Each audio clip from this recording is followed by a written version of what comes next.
Welcome to the Explainer. Today, we're diving into something you probably see, dozens of times a day? Everyday internet memes. Now, we usually just brush them off as quick little jokes we scroll past on our phones, right? Just a momentary chuckle before moving on with the day. But honestly, when you actually dig into the hard data, the academic research, and the incredibly dense legal battles happening behind the scenes, it turns out they are a profound cultural force. Let me ask you a question. How do you cope with a literal national heartbreak? Think back to the 2023 ODI World Cup final loss for India against Australia. When the one-year anniversary of that crushing home soil defeat rolled around, Indian cricket fans essentially had a collective meltdown on social media. But how exactly did they express all that grief? Through the wildly viral "Kharahu Aaj Bhi Wahi" meme trend, which translates to "I am still standing there." Fans took that one phrase and turned it into a full-blown day of mourning. They even dubbed November 19th as "Kharahu Aaj Bhi Wahi Kibas." It was, incredibly, this massive shared coping mechanism. Okay, let's dive right into this. Here's our roadmap for today's explainer. First, coping through internet memes. Second, the anatomy of a meme. Third, shaping the public opinion. Fourth, who owns a meme? And fifth, fair dealing or infringement. Section 1. Coping through internet memes. Picture this. It's the fourth test match between India and England, and debutant Indian pacer Akashdeep just pulled this devastating fiery spell that absolutely rocked the English top order. Well, almost instantly, literally before the players even left the pitch for a break, the internet was all over it. Fans were already cranking out viral jokes at England's expense. One of the absolute biggest ones read, "R.I.P. Bazball. Cause of death? Started using brain." I mean, this just perfectly illustrates the real-time nature of meme creation. It's an immediate, crowdsourced commentary on live events that brings fans together in this massive, shared digital experience. Moving on to Section 2, the anatomy of a meme. Now, you might be thinking meme is just some modern internet slang, right? Actually, scratch that. It was coined way back in 1976. Evolutionary biologist Richard Dawkins came up with it in his book The Selfish Gene. He defined it as a unit of cultural transmission, or a unit of imitation.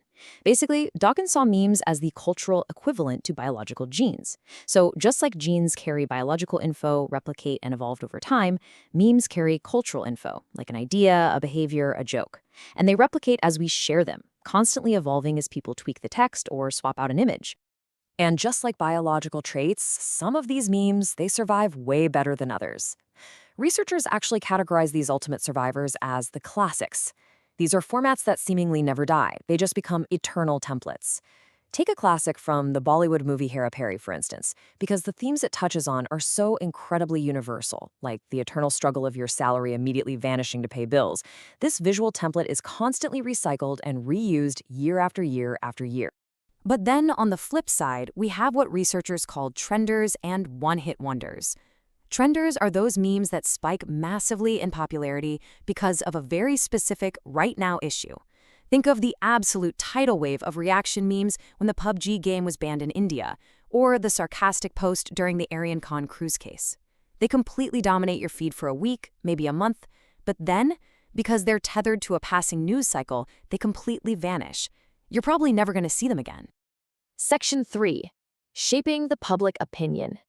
It's fascinating to see exactly how political parties utilize memes as highly effective propaganda tools. By using familiar figures like PM Modi, Arvind Kejriwal, or Rahul Gandhi, creators can really quickly and very visually anchor a specific narrative right in voters' minds. Because, a picture speaks 1,000 words. A meme can attach a positive or negative framing to an ideology or politician in a way that is easily digestible, open to interpretation, and just incredibly attention-grabbing. And this brilliantly illustrates what people are actually paying attention to. According to a study by the IIS University, political discourse isn't just some niche corner of the meme world. It's actually a primary pillar of how people consume info online. 38% of respondents prefer Bollywood memes, sure. But right behind that, a massive 32% are actively consuming political memes, followed by 28% for cricket. But how effective is all this? Well, get this, 75%. That is the chunk of people surveyed who stated they find internet memes to be a more effective tool for communication and influence than traditional advertising. We are literally talking about replacing hugely expensive television commercials, newspaper ads, and billboards. People are simply more entertained by memes, and while they're being entertained, they're being educated or informed. And honestly, it works. It really works. When asked point blank if internet memes help in framing their personal opinions on a subject, a staggering 85% of respondents actively said yes. Only 10% said no. This is absolutely crucial to take away. Memes aren't just reflecting what the public thinks. They are active architects of it. They're basically fast food media and political mind bombs that mold how an entire population views the world. Let's move to section 4 and see how this builds into our next question. Who exactly owns a meme? Now we're getting into the legal weeds. In India's Copyright Act of 1957, we really have to contrast two specific sections when we're talking about memes. On one side, we've got Section 14, which deals with economic rights. This is the exclusive right of a creator to authorize the use of their work and obviously to make money off of it. But on the other side, we have Section 57 dealing with moral rights. This gives the original author the right to paternity, basically being acknowledged as the creator, and the right to integrity, which protects their work from being tampered with or distorted. So when memers just grab clips from movies or use copyrighted songs without any authorization or credit, they're stepping all over both of these rights. They violate economic rights by freeloading on someone else's intellectual labor without paying a dime in royalties. But it actually gets a lot darker with moral rights. The research points out cases of deliberate distortion. Take the precedent involving singer Tony Cooker, for example. His music was deliberately distorted by meme channels specifically to drag his name and malign his public image. That isn't just a joke, it's a direct, aggressive violation of a creator's moral right to the integrity of their own work.